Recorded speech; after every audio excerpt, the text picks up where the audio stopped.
I think one of the biggest decisions I've made in my life so far is deciding what I'm actually going to spend my 20s doing. For a while, I didn't really know. I knew I didn't want to do the traditional path, but I also didn't have some perfect plan where everything made sense. I kind of just had this feeling that there had to be something else, and now after trying a few things for a different few years, I think the thing I want to bet my life on is probably making video games with AI, which sounds probably quite strange to people because AI game development is still controversial, it's still new, a lot of people don't like it, and a lot of people just don't really understand it. And to be fair, I sort of understand why people are skeptical. But for me, this isn't really about some trend I'm chasing, it's probably just the first thing I've found that actually made me feel like I can build the kind of life I want. Not necessarily just financially, but creatively as well. Because before I got into this, I went to uni, and I didn't really go because I had this deep passion for a course, or because I knew exactly what I wanted to do with life. It was more just because it felt like the normal thing to do. I didn't really know what I wanted to do, so I figured I'd try and do something. And I think a lot of people end up in a position like that where they just throw themselves into university because they just feel like there's nothing else to do. But I remember when I was probably about like 3 to 4 months into uni, I remember looking at my phone and seeing something about copywriting and thinking, wait, people are actually making money from this. So in the end, I ended up basically, trying out the copywriting stuff. And after about 3 months, I figured, right, I want to do this. So I ended up leaving uni and going all in on that. And within about 8 to 9 months, which was a very long time, I eventually ended up like signing my first client. Funnily enough, it was for like £200, I think, for like 3 months of email copywriting. It was shocking amounts of money. But you know what? Being able to actually see money come in through something like that was actually really, really quite nice. Then over the next 2 to 2.5 years, things got a little bad, or quite bad to be saying. I branched out to LinkedIn content and LinkedIn lead generation, then appointment setting, and basically helping people try to book sales calls and leads.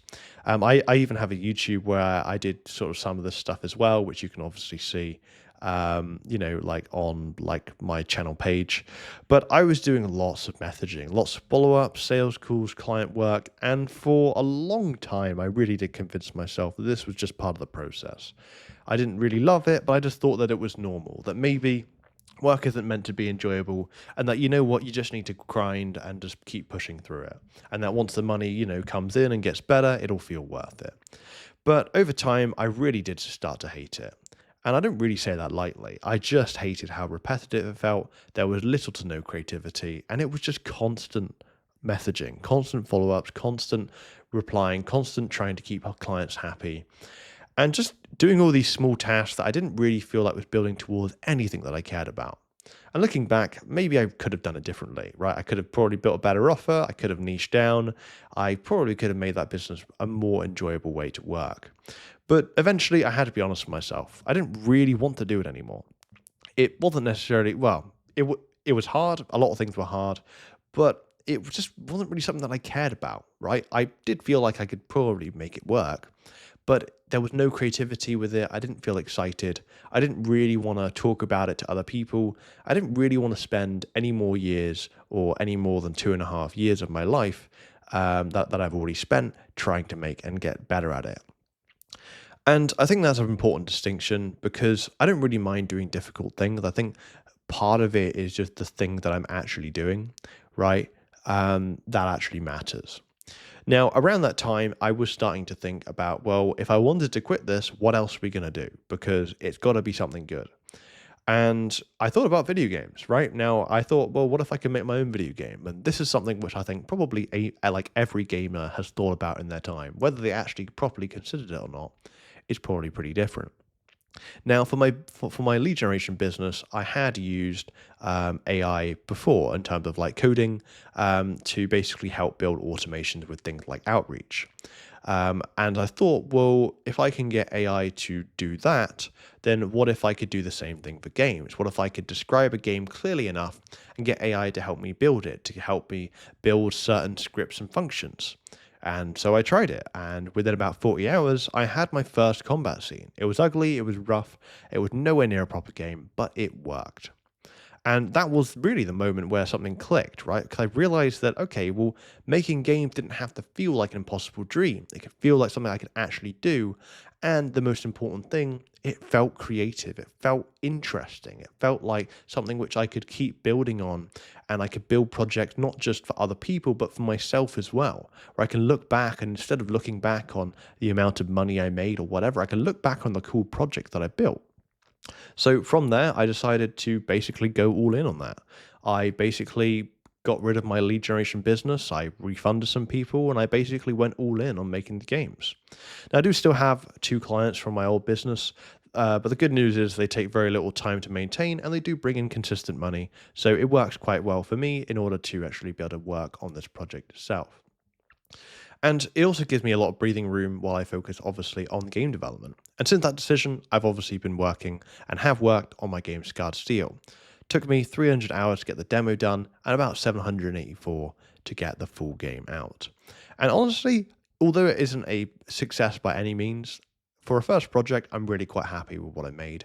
There's obviously plenty of things to improve on, but for the most part, I am really happy with what we were able to do.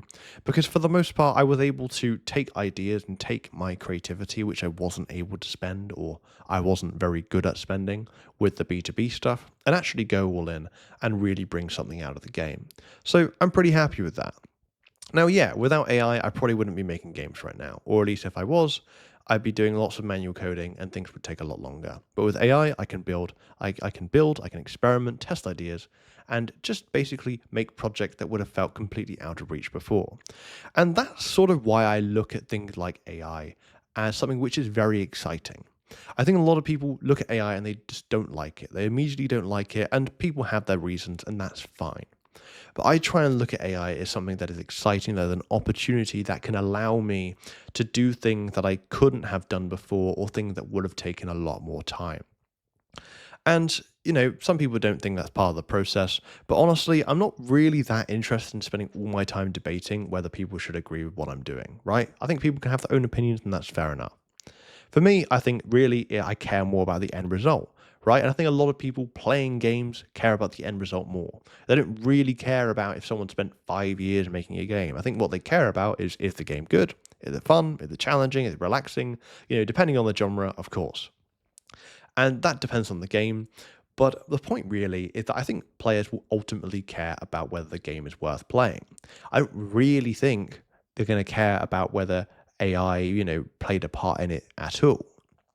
If the game is good, if it's enjoyable, I think that's sort of what helps. And in reality, the way I see it is that AI really does help take ideas and put it into reality. And that's really the part that's changed everything for me. So when I say, I'm betting my 20s on making games with I don't really think that necessarily means it's going to be easy, right? I don't mean I'm going to guarantee to succeed. I don't mean that every game I make is going to do really well. I think really what I mean is that it just feels worth trying properly. This is the thing I really can imagine spending years and years on, getting better at making more games. And as well as, with this sort of industry, especially game development, like I'm sort of assuming that I'm only going to be making consistent income, by maybe game 5, 6, or 7. Right. So it is like probably another 2 to 3 years down the line before I really start to see things properly pay off. And that's a very long time period, right? It's a very long time period to just keep working at something, whether you're using AI or not. So yeah, but I think what matters to me is that, I really would love to make games for the rest of my life. I'd love to build projects that other people can enjoy, that they can play, they can come back to, and even remember. I think that would just be so cool. And I think really what I found is that the work actually feels like mine, right? It's not something that is necessarily purely for someone else, but it is something which I think will be something I can look back on, which will be enjoyable. And hey, maybe it takes longer than I expect. Maybe it works, but maybe I make lots of bad games before I can make a good one. But if I'm honest, I think I'd rather spend my 20s trying to build something creative that I care about, and that's something which I can see paying off long term. So that's why I'm betting on this, not because AI is a shortcut to an easy life, but because it's given me the chance to build the kind of life that I actually want. And this video isn't necessarily about, oh, you should join the AI train, you should do the exact same thing I'm doing, right? That's not necessarily the case. I think really more the case is having something that you actually want to work on. There's plenty of stuff that people tell you should work on, including myself as well, if you want to pull me in there as well. But I think a lot of it is like, your own interests, you know yourself better than other people. And if you have something you genuinely want to work on, whether that's a YouTube channel, whether that's something creative, then part of it is like, well, look, this is your own life. Are you going to go and do that thing? Because in reality, I think a lot of the times, at least for me, I felt, well, what if the opinions of other people are really going to get me down? And with this AI game development stuff, there's no shortage of people telling me the sort of stuff that I should and shouldn't be doing. But hey, like I enjoy the stuff I do and I wouldn't change it for the world. So I think that's just really important because there's I just don't really see the point in doing something you don't like long term just for the sake of money. Now, I don't really have much money, so I can't really talk much about the money making side of things.